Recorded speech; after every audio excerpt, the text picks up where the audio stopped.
Приветствую всех зрителей. Завершился матч нашей национальной команды против Хорватии, и, к сожалению, победа осталась за нашим визави.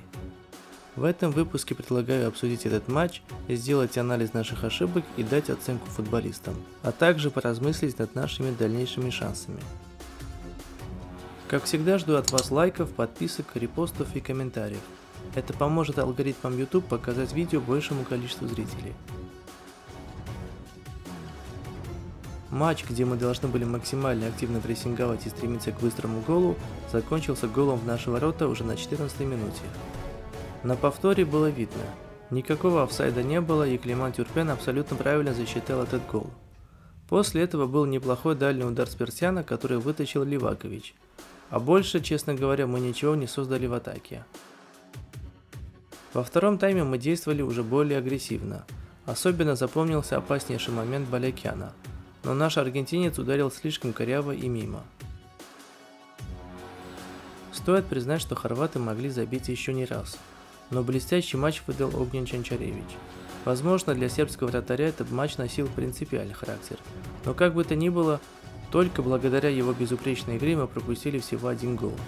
И все же обвинять наших футболистов не в чем, они бились изо всех сил.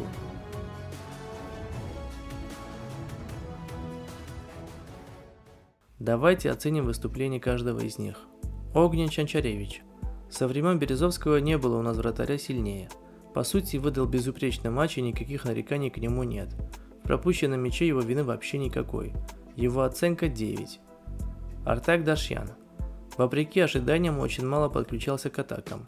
Возможно, потому что был вынужден постоянно опекать Перешича и других футболистов атаки Хорватии. В защите смотрелся неплохо, хотя в эпизоде с голом именно он остался за линией офсайда, что и заставило судью засчитать гол.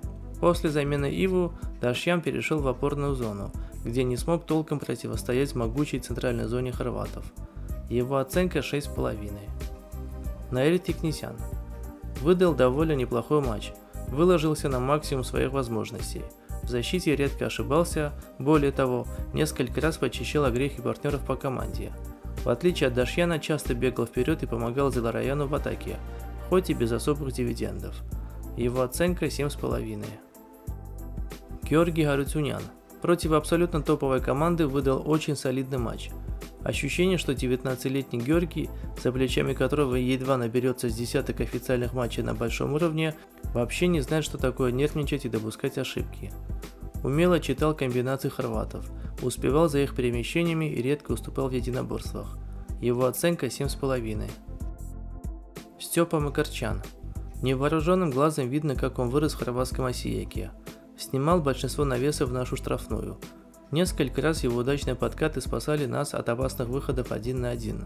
В отличие от Харутюняна, пока плохо читает игру и теряется при игре на опережение. Но будем надеяться, что 20-летний Степа будет и дальше прогрессировать. За ним и Георгием будущее нашей защиты. Его оценка 7. Андрей Кхализер.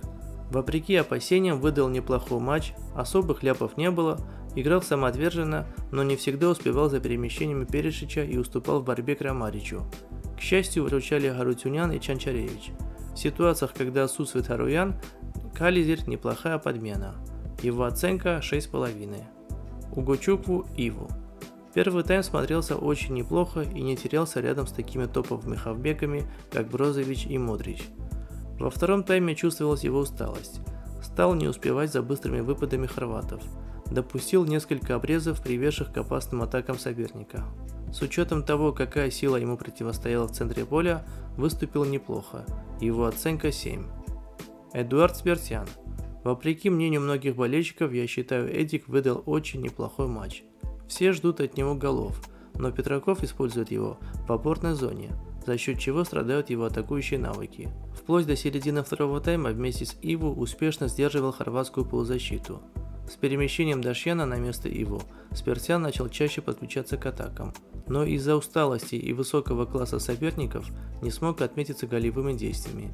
Его оценка 7. Лукас Зелараян. Так же, как и вся команда, выдал большой объем черновой работы, хотя видно, что это непривычно для него, ведь в своих клубах он выступает больше в роли свободного художника на фланге. В нескольких эпизодах отметился волшебной техникой, раздавал отменной точности передачи на дальней дистанции. Также не забывал помогать защите на своем фланге. Его оценка 7. Ваган Бичахчан. Слишком большое желание помочь команде выливалось в частые потери мяча. Иногда передерживал матч в потенциально опасных атаках, из-за чего рушилась наша контратакующая игра.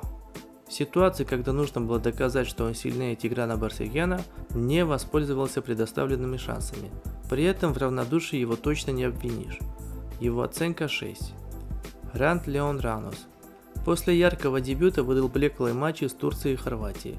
Однако сложно его обвинять в чем-то. Зейлараян и Бичахчан не сумели ни разу выдать ему пас под удар, а Спирсян был слишком завязан в борьбе против Брозовича и Модрича. Максимально прессинговал защиту без мяча, что не давало хорватам идти вперед большими силами. Его оценка 6,5. Камогу Ванесян получил больше получаса игрового времени, выйдя на фланг вместо Иву. Общей картины не испортил, но и оживить атаку через подключение по флангу не смог. Его оценка 6,5. Артур Серапян. Очень талантливый и техничный футболист, способный вырасти в классного инсайда в чемпионате Португалии. Но пока сказывается его неопытность. Несколько раз удачно обвел хорватских защитников, но после этого делал неточные навесы. Вообще все его навесы были абсолютно необдуманными. Очевидно, что высокие защитники Хорватии без труда снимали все эти навесы. Его оценка 6. Норберту Бриаску Баликян имел самый опасный наш момент в этом матче, когда после передачи Зейлараяна бил из выгодной позиции. Баликян лучше цеплялся за матч, чем Ранус, и его выход точно оживил нашу атаку. Его оценка 7. Лучший футболист в нашем составе, да и во всем матче, Огнян Чанчаревич. Думаю, с этим согласятся все. Ни в коем случае не критикую тренерский штаб, выскажу лишь свое болельщическое мнение.